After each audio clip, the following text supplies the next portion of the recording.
নমস্কার and welcome to national affairs. আমি উৎপল। আজকে তোমাদের সামনে খুবই ইম্পর্টেন্ট একটা টপিক নিয়ে আলোচনা করব। তবে টপিকটাতে যাওয়ার আগে তোমরা যারা আমার ভিডিও দেখো প্রতিদিন তারাই এই কোশ্চেনটার উত্তর দিতে পারবে। এই কোশ্চেনের উত্তরটা কিন্তু আমি ভিডিও শেষে আজকে দেবো না। দরকার পড়লে এই কোশ্চেনের অ্যান্সারটা জানতে গেলে তোমাদেরকে আগের ভিডিওটা দেখে আসতে হবে।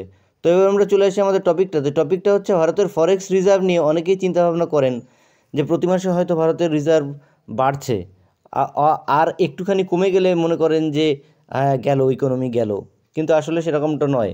ভারত এখনও একটি ডেভেলপিং ইকোনমি, কিন্তু গত 31শে অক্টোবর 2025 ভারতের ফরেক্স রিজার্ভ হয়ে গেল $689.73 বিলিয়ন, যেটা সেপ্টেম্বর মাসের $695.35 বিলিয়ন থেকে কিছুটা কম। এই ডাটা ভারতের central bank reserve bank of India এর ডাটা।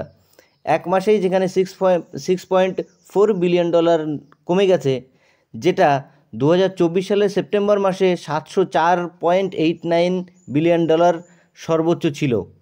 এর কারণ হিসাবে আরবিআই বলছে ফরেন কারেন্সি অ্যাসেট বা এফসিএ এর হ্রাস, যা মার্কিন রিজার্ভের একটি বড় অংশ।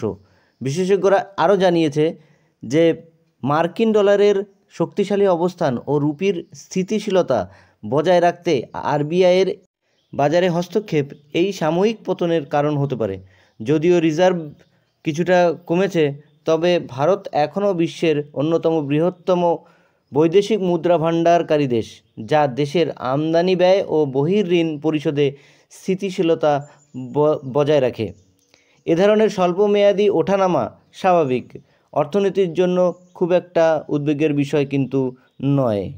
সো তোমরা সবাই বুঝতে পারলে যে ইকোনমি কেমনভাবে চলাফেরা করে। তো এবার আমরা চলে আসবো আমাদের কোশ্চেনটা ছিল, what is the top university of Asia in the QS Asia university ranking.